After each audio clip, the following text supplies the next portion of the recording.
This monitor uses liquid crystals to display images. How this thing works amazes me. Let me show you.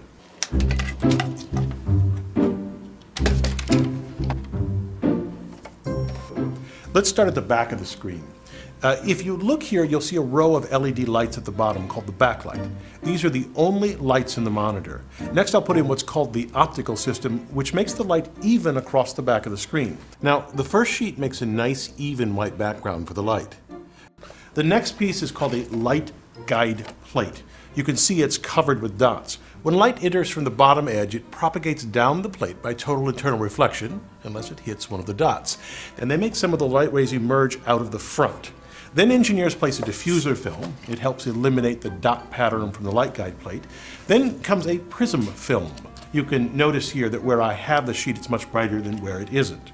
So at this point, if we put the last diffuser film on, we have a very evenly lit surface, all from a single row of LED lights at the bottom. The backlights are always on, but what controls what we see is this piece of glass. It functions as a shutter. At the back and front of the sheet are two polarizers. They stick tightly to the piece of glass, but let me illustrate it with two sheets that I have. If I lay this sheet on the optical system, you can see that it passes light.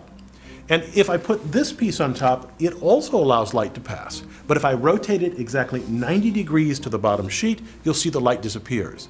The bottom sheet creates polarized light, which will only pass through another polarizer set to the right angle. Now, of course, in this LCD monitor, the front polarizer doesn't rotate. Other than the on-off switch, the monitor has no moving parts. Instead, what we do is we place these two polarizers 90 degrees to each other, this configuration that allows no light through. And then, if we want light to pass, we twist the light within the glass pane to match the front polarizer. How? Well, it's the simple-looking piece of glass that does all the magic. Let me put it back on, and you can see that the image reappears. I just love that. It's actually a sandwich of glass. Engineers fill the space between the panes with tiny glass beads to keep them separated, and with organic molecules known as liquid crystals. The crystals have interesting properties in that they do not allow light to pass uniformly along both axes. Grooves are formed on the surface of both pieces of glass at 90 degrees to each other. The molecules in between line up in a beautiful helix. When light from the backlight passes through the first polarizer and enters the sandwich, it's rotated by the liquid crystals so as to allow it to pass through the second polarizer and emerge out the front of the screen. This is known as the normally white mode. Applying an electric field across the sandwich causes the crystals to line up lengthwise. Now, the light that passes through the front polarizer is not rotated by the crystals and can no longer pass through the front of the screen. We call this the normally black mode. Now that we can control the light through the glass, how do we get color? Let's look in detail at the piece of glass. By controlling the voltage between these transparent electrodes, we can control the intensity of the light that passes through. Now, there's much more to the glass plate. Let's examine this section where my sleeve meets the gold background. If we zoom in, you can see it's made of pixels. If I turn off the image and backlight the glass sandwich, you can see the screen contains red, green, and blue sections. These are subpixels. The three together make a single pixel.